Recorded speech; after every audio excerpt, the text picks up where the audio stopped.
Hey guys, welcome back. This is Bucket Ponds, and today we are building a brand new jar aquarium. This tank had a lot of issues at first, and I was not going to share it with you, but it came out perfect. It came out so beautiful. So I want to share the whole process with you, starting at day 1 and ending at about day 15. So here on day 1, we're using one of our tiny Nano aquarium containers. It's about 5.5 inches tall, and that gives you an idea of the dimensions. I'm using some clay and sand from my backyard. I've never used this particular mixture. It's from a different layer of the substrate back there. And I'm not too sure how it'll work out in this tank, so we're just going to have to hope for the best. I'm adding a few of these large stones, mostly for decor, for decorations. I want to raise the backside of the tank up a little bit to add some depth. And now we're going to spray it down with some water to, wash away any loose sand or clay. And we're going to give it a quick refill. So this is basically a final rinse. I'm going to dump this and do it again. This substrate is not perfect. It's actually very cloudy, clouds the water. I've never used this type of sand and clay mixture before. I thought we'd give it a shot, and I was pretty worried about it, honestly. I'm going to throw some marble chunks in here, and I did put one more of those black stones in the background. I think that should look pretty good. Raising the backside of the tank gives us a little bit of depth of field in the front, and makes it look cool, So now I'm adding some spike rush. I'm going to plant a few of these all throughout the front of the tank. Spike rush is a really cool plant, and not used much in the aquarium hobby. Kind of looks like a bunch of pine needles, but it will eventually grow as an emergent or even as a floating plant. Typically you'll find it on the banks of ponds and such. I believe it is a sedge, kind of like a grass plant. But we happen to find ours growing on a bog mat in water. So that's where it came from many years ago. It looks pretty good though. And yeah, I like it. I'm not too confident that the spike rush can run enough biomass to carry this container to act as a strong biofilter. So we're going to add some frog bit in here as well.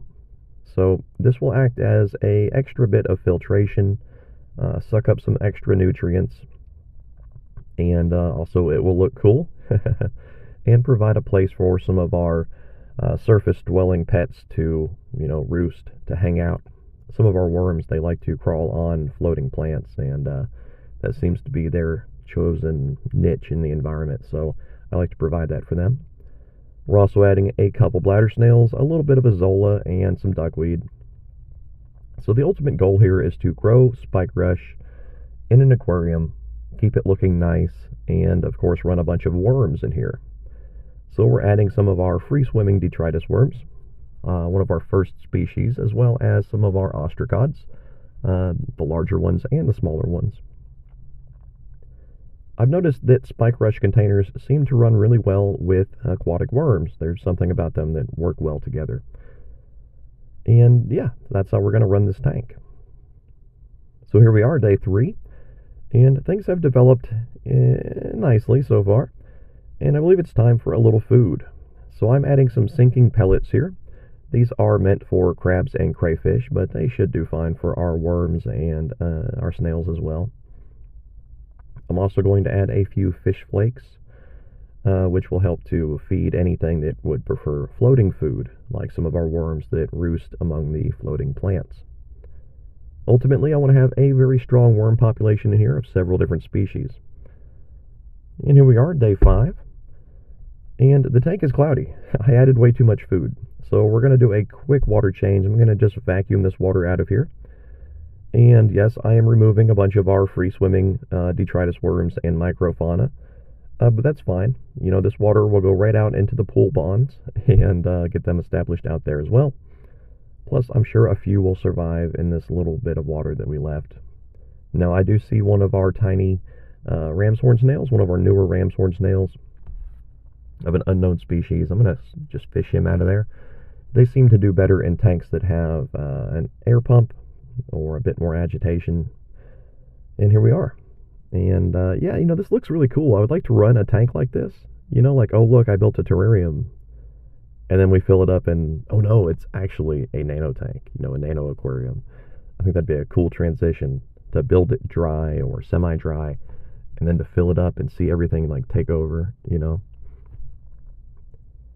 Or even taking that a step further, like I wonder if I could condense a bucket ponds style aquarium into a little pack of mud, you know, with a few snails and worms and some plants. You add water, whoosh, and you turn it into something like this. I think that'd be really cool. But that sounds like an idea for a future video, one that we'll have to look into. But here in this tank, doing that water change has definitely stirred up a lot of small particles. That's mostly the food that I added to the jar, to the container. But some of those small particles are alive. Some of our free-swimming detritus worms, some paramecium, probably a few ostracods, and some other things in here, you know, getting established. You can see our wild-type tubiflex worms also doing very well, very active. They generally like to hang around the surface, so when you do a water change, it freaks them out, and you'll see them swimming all around. They move very quickly, and that leads me to believe that they have a very fast metabolism. So they likely reproduce quickly and grow quickly as well. These are just assumptions. But the tank, you know, it's looking okay. Those small particles that were left after the water change, most of that will settle down to the bottom, and we should be okay. And it even looks like the frog bit is capturing some small particles on its roots. So you may remember this clip from my previous video, where we took a little bit of Horn Wart and put it into this mysterious jar over here in the corner. And that is this jar here. That's the jar that we're looking at today. And you can see it was pretty cloudy. It was rough. Yeah. I'm not proud of it. I wasn't even going to show that tank on the channel. You know, I was about to abandon this build video. But around day 7, things started to change.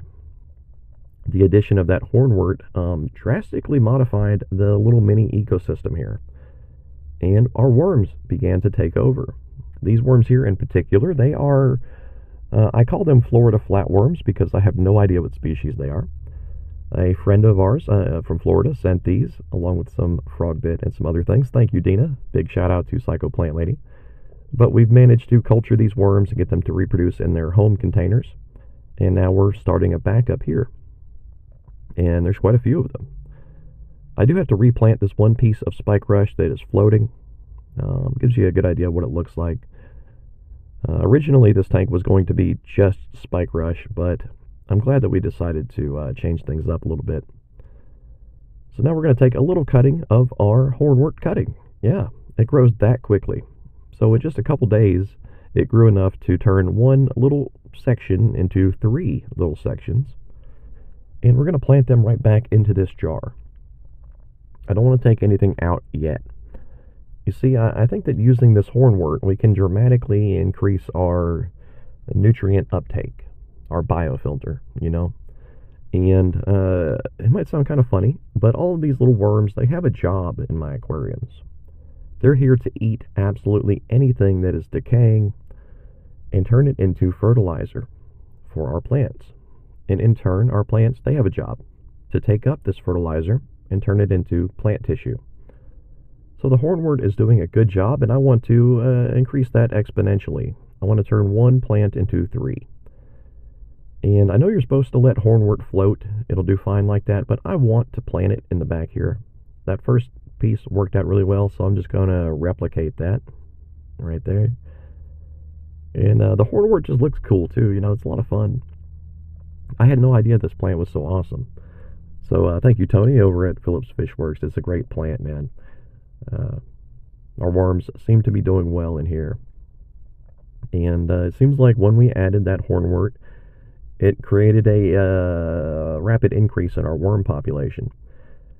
Now, I'm not sure why exactly, but that does give us a bit of a time frame for these worms. So here we have the Florida flatworms interacting with our own wild-type tubiflex worms. And you guys have seen my worms quite a bit. But this gives us an example of the time frame that these animals need to breed. And I have to admit, it's pretty quick. You can see our worms are starting to get established, but the Florida unknown species, they are doing very well.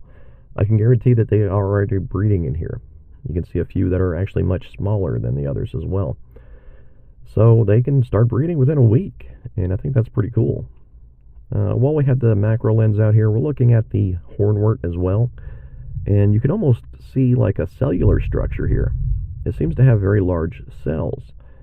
And again, I'm just making assumptions, but I wonder if having such a large cellular structure allows you to grow more quickly. It would make a lot of sense, you know. I also see a few bits are missing, which is interesting. Looking closely at those Florida flatworms, I guarantee you they are not parasitic. I know because they are reproducing in here rapidly. There's a tiny hatchling bladder snail that they have no interest in. They're not trying to get in its shell. They're not trying to hurt it. If anything, they might clean it a little bit if it gets dirty. But generally, they seem to be able to cohabitate with snails very easily. These guys kind of remind me of planaria, but their body plan looks a bit different. They just have the head shape and sort of a flatworm movement pattern. So I can't say for sure what species they may be. Maybe you can help me. I would be most appreciative. You would earn a shout out in a future video, of course. And here we are, day 9. Now right away, approaching the tank and looking down at it, I noticed a lot of movement. And this is always a fun thing when you start to see your plants moving. You know, without an air pump, without any agitation. You see things moving around and you know that you're doing something right. So up here at the surface of our little container, our frog bit and our duckweed and even a little bit of azolla, it started to replicate pretty quickly, and our worms are enjoying it. They are taking up positions up here, forming colonies and clusters, and eating absolutely anything that happens to be in the area. If a little leaf wilts, a bit of frog bit, you know, fails, it's gone. They will not let anything go to waste. And I think that's really cool, you know. These guys are basically little biomachines in here producing fertilizer for me. And looking at the side of the tank, our hornwort has begun to grow in a strange way. The whorls or the branches, they are starting to face downward. Now, I know I planted this piece in the correct orientation, so it's very interesting to see it turn its branches downward like this. That looks an awful lot like an anchor to me. And I think that's a morphological change the hornwort uses to grab onto substrate or, you know, mud to anchor itself in position. Up here, the whorls or branches, they are growing in the traditional way, facing forward or facing up, though this particular cutting is a bit tall and skinny. The original cutting on this side is doing the same thing. Those lower branches are reaching down, they're reaching out. And I think that's really cool. I do believe that is a mechanism the plant uses to anchor itself. And yes, you can grow hornwort very well, just allowing it to float, but I think that I found my chosen method here. Just planting it in a little bit of sandy clay stuff. I happened to notice in the corner of the aquarium that our wild type tubiflex are also rapidly breeding, very well established in here. And that's a great sign. It's about time to feed them again. And we're almost at the point where I can draw samples and use them to start other aquariums or to feed my fish. And there's another look at those anchors. You can see it's a dramatically different growth pattern than the branches or whorls normally have. And I think that's really interesting. You know, this is a new plant for me.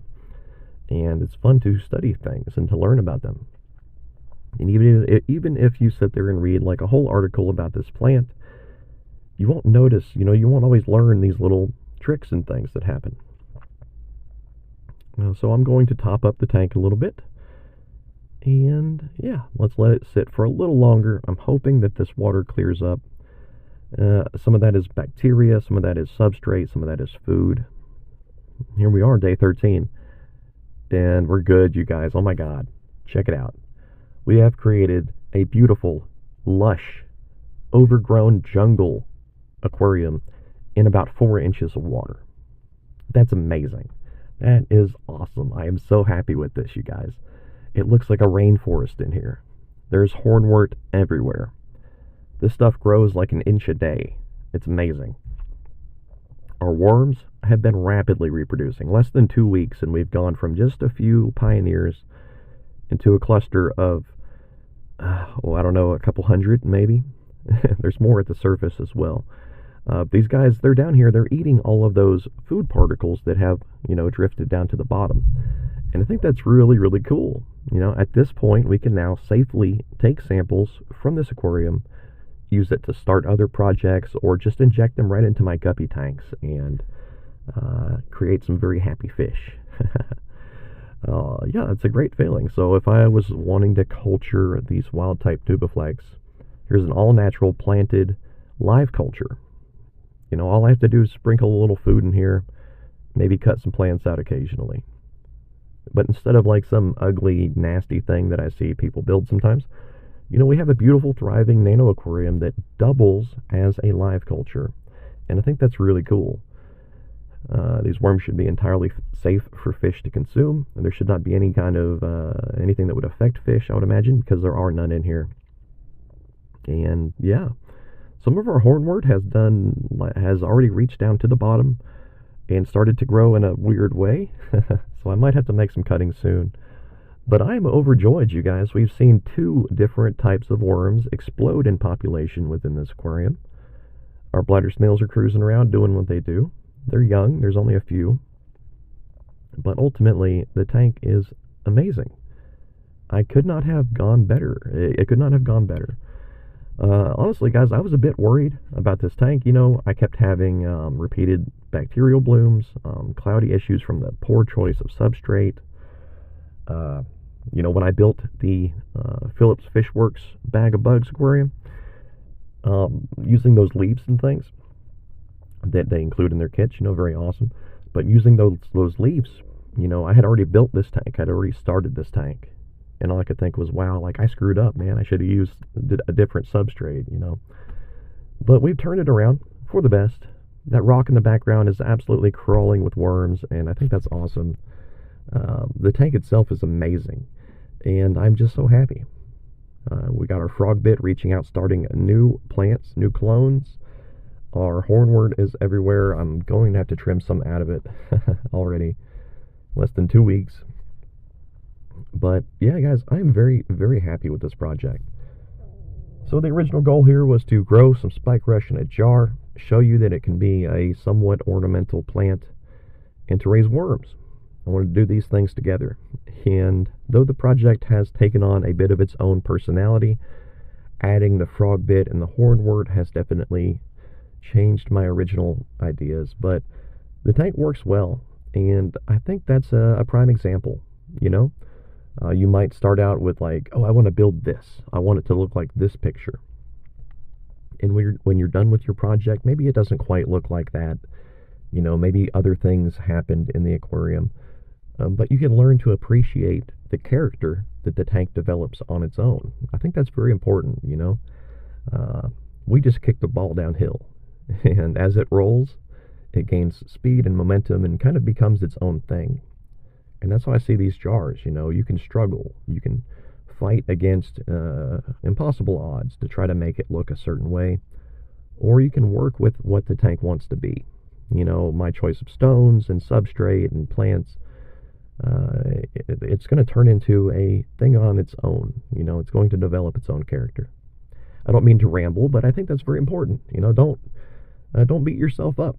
I see a lot of you guys building ecospheres and stuff on Reddit, and I'm on there a little bit. And, I see some cloudy things. I see people, like, concerned. They feel bad, like, oh, I suck or something. Don't say that. If you have a problem, think of a way to fix it, or think of a way to work around it. This tank is a great example. It started off as a mess. Day 3, it was a mess. But eventually, we turned it around with the addition of some other things, and it came out really nice. So a big thank you to our Patreon supporters and our YouTube members. I love you guys. Clay Wise, Ryan Boscow, Wheelbite, Phillips Fishworks, everybody on there. Thank you so much. I know I stopped doing the vocal shout-outs a little bit, but that's because I listened to some other channels, and they will name like 30 members at the end of the video, and it's very like disjointing, like it separates you, from the topic and stuff, and I don't want to do that. So yeah, thank you so much, you guys. Your names will always appear on these videos forever, a million years from now. Some future scientist will dig up a YouTube server, they'll find a Bucket Ponds video, and they'll see the list of members, and they'll say, wow, these people were cool. Same goes for our Patreon supporters. You guys are awesome. Our Patreon supporters paid for these little containers, and I'm still using them now. So thanks so much, guys. Have a great day. I'll see you again soon. Please go watch the microfauna videos on my channel.